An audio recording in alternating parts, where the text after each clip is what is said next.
So, good day everyone. I'm here to present the business process model and notation of the LSPU enrollment process. But first, let me introduce myself and my groupmates. So, I am Avenido Junior Jomer and my groupmates are Blas J. Brian and Gukong Gabriel.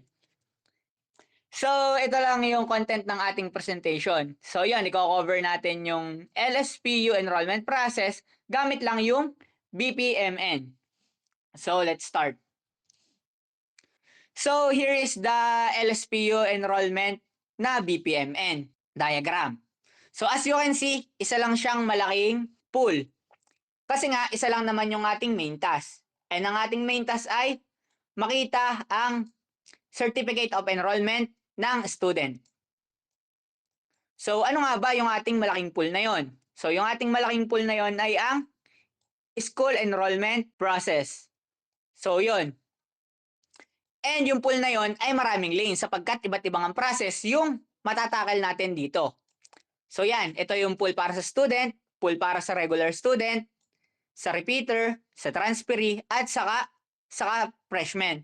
So yun, ito yung type ng student na nahati nga sa iba't ibang part. Kasi nga, iba't ibang process ang dadaanan nila.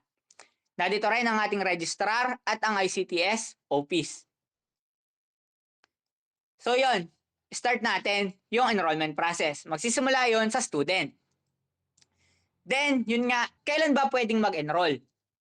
So, pwede lang mag-enroll kapag ang semester ay over. So, ang una nating task ay i-check if the semester is over. So, yan, exclusive gate agad. So, if the semester is not over or yung tuloy pa ang SEM ngayon, recta end na yan. Kasi nga, bawal ka pa mag-enroll. Then, kung tapos na ang SEM, yan, pwede na. Tutuloy tayo sa process ng enrollment. Ngayon, ano ba yung una natin gagawin? I-identify natin kung anong type ng student yon. So, yon, ito yung unang gate na naman na mag-filter sa student natin para makapunta dito sa lane ng regular student na mayroon ng student portal.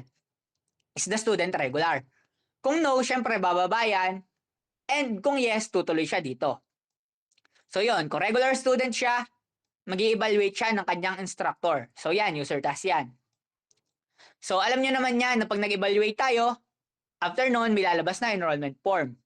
Then, after nun, tayo naman yung magpipil nung ating enrollment form na merong course selection. Yun nga yun. Then, after natin mag-fill up nun, titingnan ng system kung yung ating grades ba ay pasado para sa ating mga prerequisites. So, yan. If the grades are pasa, syempre, checkin yun. Pwede na agad nating pindutin yung enrollment button. Bababa yan, papunta sa registrar. I-discuss yun mamaya ni Gab. Then kung hindi naman, mapapapunta siya sa baba. Kasi nga, hindi siya nakapunta doon sa prerequisite. So, dito yung yes, dito yung no. Yung next part naman ay di-discuss ni Brian. So, sa continuation po ng ating BPMN, ay check naman po kung ang student po ba ay repeater. Kung ang student ay repeater, dediretso po siya sa pag-re-enroll ng mga failed subjects niya. And after po nun, pe-press niya na yung enroll button. And ang registrar na ang bahalang mag-review ng kanyang mga documents. Ang kasunod naman po nun ay check naman kung ang student po ba ay transferee. At kung ang student ay transferee, i-check po muna kung ayun po ba ay enrollment time para sa transferee. And kung ayun po ay enrollment time para sa transferee, dadiretso po. Pero kung hindi, ma-end po agad siya. And kung enrollment time nga po, kailangan niya magdala ng document sa registrar.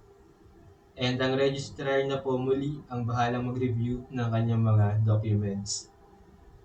And lastly, kung ang student ay hindi regular, hindi rin repeater, at hindi rin transferee, ang student po ay freshman. At ang kauna-unahan pong gagawin, i-check ang admission result. Kung ang estudyante po ba ay hindi nakapasa, ay may-end po agad ang process. Subalit kung siya po ay nakapasa, bibigyan po siya ng student enrollment slip. kung mapapansin niyo po, manual po yung test na yan. Meron po kaming na-interview na first year student at base sa sinabi niya, ang pagbibigay po ng student enrollment slip, papel po yung ibinibigay sa kanila at tao po ang nagbibigay. Kaya ang test na yan ay manual test. And pag na-receive niyo na po yung enrollment slip, dadalhin niyo naman po ito kasama ng mga documents sa registrar. At ang registrar na po ang bahalang mag-review ng kanyang mga documents na ipapaliwanag naman ng aming ka-group na si Gab. So, papunta naman tayo sa line ng registrar office. So, sa registrar office, i-review lang lahat ng documents ng students. Then, tatanungin i-complete yung documents. If no, then i-deny lang yung enrollment, then i-notify yung students. Then doon mag-i-end. Kapag yes naman, i-approve lang yung enrollment, then magpo-proceed na sa tuition. Dahil yung government naman nagbabayad ng sa tuition, then wala nang kailangan problemahin yung students pagbabayad ng tuition. Then, i-inform naman yung sa ICTS. Pagbaba sa ICTS office, sila na yung magagawa ng process doon or yung magtutuloy ng process. Then, i-check lang yung students if may access sa portal, yung lahat ng students. Then, kapag may access, isi-send lang yung enrollment sa ino-notify ng students. Then, dito sa regular, dahil meron ng portal yung regular, nire-receive lang yung enrollment notification. Then, sa irregular naman, nire-receive lang din yung enrollment notification. Then, kapag no naman, kapag walang access sa portal yung students, pag-create ng portal yung ICTS. Then, kapag naka-create na ng portal yung ICTS, isi-send lang yung details ng ICTS sa students. Then, ino-notify yung enrollment notification. Then, sa transfer rin naman, dahil na-send na yung details ng ICTS, magkakameron na sila ng access sa portal. Then, kapag meron na silang access, i-receive lang yung enrollment notification. Then, kapag sa freshman naman, ganun lang din, magkakameron na rin sila ng access sa portal, then marireceive na nila yung enrollment notification. Then, kapag na-receive na ng freshman and transfer, mabibigyan nila yung portal. Then, ganun din sa regular and irregular, mabibigyan nila yung portal. Then, mabibigyan nila yung certificate of enrollment. Then, doon na mag-e-end. So, dito na magtatapos ang BPM and School Enrollment Process ng LSPU San Pablo. Thank you, thank you, thank you.